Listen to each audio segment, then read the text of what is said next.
धन्यवाद बच्चे। आज अकर्मक क्रिया और सकर्मक क्रिया में परिवर्तन के कुछ व्यवहारिक नियम बतलाने जा रहे हैं, इसे समझें।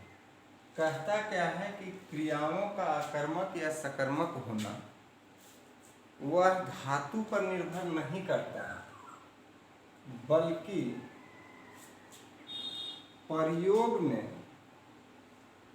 कभी अकर्मक क्रिया सकर्मक हो जाता है तो कभी सकर्मक क्रिया अकर्मक हो जाता है। जैसे समझना है, पढ़ना पढ़ना दोनों पठ धातु हैं। अब इसमें इसके प्रयोग पर, वाक्य में प्रयोग पर क्रियाएं अलग अलग हो जाते हैं।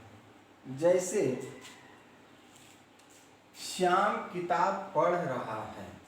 बच्चे यहाँ ध्यान देना है कि किताब कर्म हो जाता है, किताब कर्म हो जाता है, क्योंकि अगर एक नियम है कि अकर्मक और सकर्मक की पहचान है कि अगर हम वाक्य में प्रयुक्त धातु से क्रिया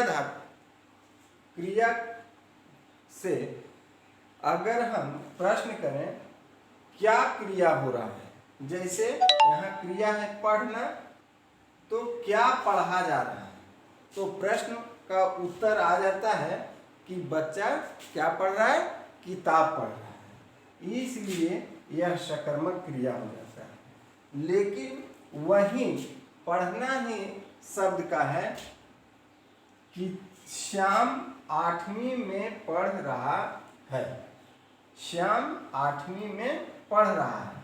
तो अगर हम वही क्या पढ़ रहा है तो ये पता नहीं, क्योंकि क्या छोड़ के दूसरा शब्द का प्रयोग नहीं, कहाँ पढ़ रहा है, किसमें पढ़ रहा है, इस तरह का शब्द का प्रयोग नहीं। प्रश्नवाचक चिन्ह में क्या शब्द ही मिलता है, तो क्या पढ़ रहा है तो इसका कोई जवाब नहीं मिलता है, इसलिए यह अकर्मक क्रिया हो जाता है। ठीक उसी तरह खेलना क्रिया है। अब क्या है, बच्चे हॉकी खेल रहे हैं। ये चूंकि क्या खेल रहे हैं, हॉकी खेल रहे हैं। क्या खेल रहे हैं, हॉकी खेल रहे हैं, तो यह क्रिया सकर्मक हो जाता है। और उसी तरह है बच्चे रोज खेलते हैं। क्या खेलते हैं तो कुछ पता नहीं चलता, इसलिए यह क्रिया अकर्मक हो जाता है। तो बच्चे इस तरह के कुछ ऐसे शब्द को, कम से कम 20 शब्दों को जो वाक्य में प्रयुक्त हो करके अकर्मक से सकर्मक और सकर्मक से अकर्मक में परिवर्तन हो सकते हैं, अपने पाठ्य पुस्तक की सहायता से इसको पुनः रिवाइज करें और हमें उसे दिखाएं।